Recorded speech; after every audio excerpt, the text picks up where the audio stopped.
Здравейте хора и добре дошли в моя канал. И днес, както сте видели от заглавието, си правим ежегодният таг End of the Year. Края на годината. Това е таг, в който обикновено хората си поставят едва ли не цели за последните 3 месеца от годината в читателско отношение. Сега, преди да продължим нататък с въпросите, искам да използвам момента да направя едно леко съобщение. Може би сте забелязали, че през почти цялата тази година каналът главно се пълни с влогове, с читателски влогове. Аз обожавам да ги правя. На мен са ми страшно приятни. Харесва ми идеята, че хората може би като си мислят за този канал, ще си мислят за влоговете. Мисля, че са по-малко хората в българския BookTube, които правят такива неща, такива книжни съдържания. Не знам това дали е за хубаво или за лошо, на мен просто ми харесва да ги правя и все по-рядко съм заинтригувана да направя нещо друго. Таговете са си леко изключение. Като всяко нещо в живота, моите хобита, от които снимането и четенето са част, са на периоди. Има периоди, в които си много заинтригуван от даденото нещо и периоди, в които нямаш чак същата мотивация да се занимаваш с това нещо. Нещо, което аз не искам да се случи, е да се спрат въобще видеята в този канал, но има моменти в живота, в които наистина снимането на видео е последното нещо, за което мисля, че трябва да свърша. И въпреки, че четенето не е със същата съдба, четенето някакси се задържа на по-висока степен на важност, защото си е чисто и просто грижа за психичното здраве. Снимането не винаги съпътства всяка седмица. И тъй като знам, че през следващите няколко месеца ми предстоят много неща, които ще трябва да се занимавам и да върша, и други хобита, които трябва да започна или искам да започна, някъде трябва, някъде искам, реших, че не мога да поддържам същото темпо на публикуване на видеята. И тъй като не искам да си взема месец-два почивка, реших, че вместо това ще пропускаме по една седмица видеа. Влогове ще продължават да има, просто ще бъдат всяка втора седмица. Поне на този етап, така мисля да процедирам. Ще видим как ще тръгне. Нали, знаете, че този канал нищо не е окончателно, всичко е предпоследно и след 2 седмици мога да си променя решението. Но за този момент наистина изпитвам нужда да поставя снимането на книжни видеа за този канал малко по-на заден план, за да може на преден план да се поставят неща, които за момента са ми малко по-наложащи и важни. Едно от тези неща е Patreon. Този канал има Patreon, в който моите хубави патреони спонсорират купуването, общо взето моето купуване на книги и абонамента за аудиокниги. И за тях също има месечни видеа и други месечни дейности, които съм им обещала. И за да мога да си спазя това обещание към хората, реших, че някъде нещо трябва да отрежа и ще трябва да отрежа от канала, което беше последното нещо, което исках да правя, но някак си смятам, че е по-честно. Има си свободно съдържание, свободното съдържание в този канал няма да спре, това е идеята на този канал. Но за хората, които подпомагат и отделят от собствените си финанси за мен и за моето книжно приключение, за тях трябва малко повече грижа и уважение и там ще се отиват част от усилията в видеята, които се случват в Patreon, на които понякога са книжни, но в повечето си случаи са малко с различен характер. Влогови са, общо взето много други неща, говорим се за много други неща, не само за книги. Тук насетне видеята малко ще уредеят, но качество за сметка на количество. Край на съобщението. Да се върнем на тага и на това, за което сме се събрали днес тук. Има ли книги, които си започнал през 2023 и искаш да довършиш до края на годината? Очевидно книгата, която ще в момента, ще я повторя няколко пъти, защото тя е отговор на много въпроси, но Labyrinth's Heart е книгата, която в момента чета и очевидно искам да я приключа до края на годината. Друга книга, която официално не чета, но по време на един от моите книжни експерименти зачекнах с първата глава, е Името на вятъра. И някак си мисля, че искам да я прочета до края на годината. Планувам да я прочета до края на годината. Знаете, че тук плановете са предпоследни. Има ли книга, която ти помага да преминеш от един сезон в друг?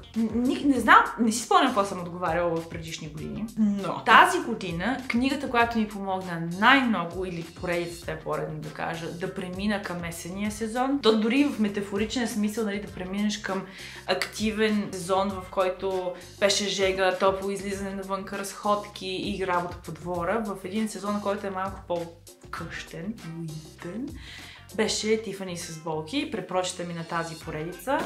Имаме тук Вълният народец, но аз я слушах в аудио вариант с новото озвучение. Малко съм тъжна, защото в Частата корона, която е последната книга от поредицата, не беше публикувана в Storytel с новата й версия, с новите озвучители. Все още я очаквам и някак си така ми е едно незавършено, защото препрочетах всички 4, пък сега 5-та не. И ако не удържа, може да си я изслушам даже в стария вариант, просто защото много харесвам тази поредица. Но Тифани с болки е интересна поредица, защото тя самата цялата преминава като че ли в различни сезони. Има неща, които се случват есента, зимата, лятото, на пролета изпуснах. Даже последната книга мисля, че по-скоро е в пролетния сезон се случват нещата. И така някак си много се вписа в преминаването към есенния период. Има ли ново издание, което все още очакваш?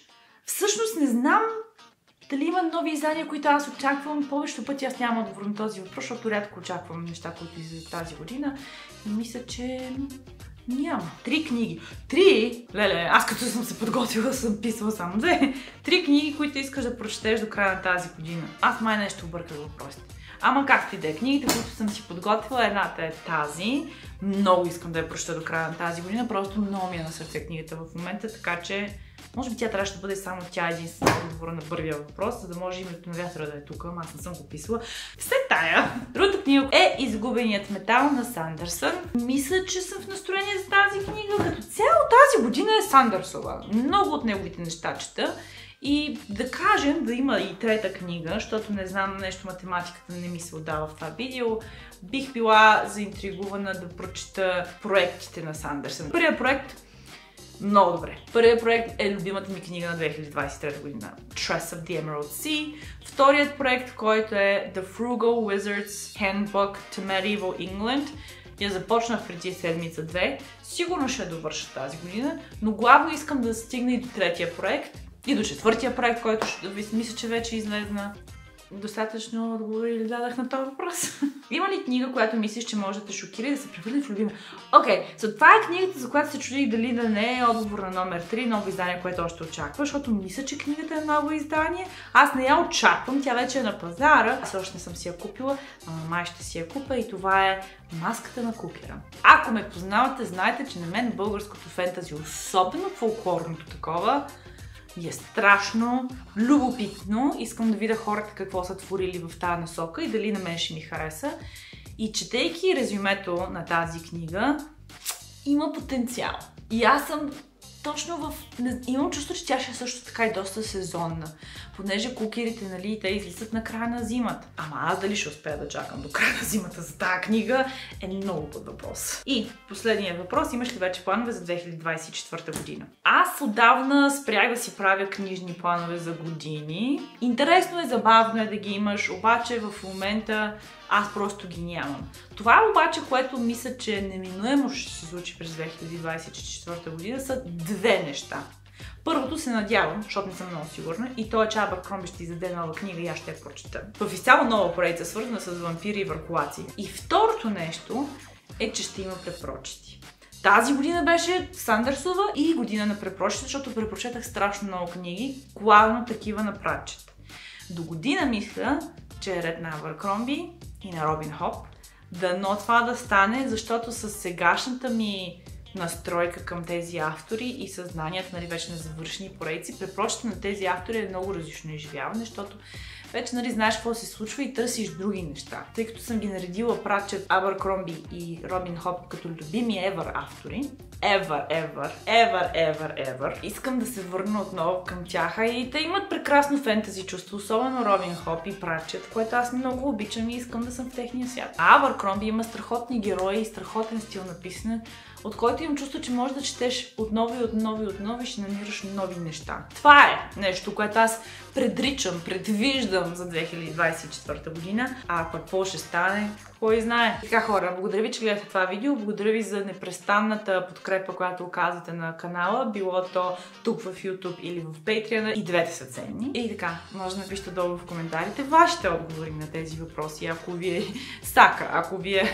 на сърце, и ще се видим отново след 2 седмици.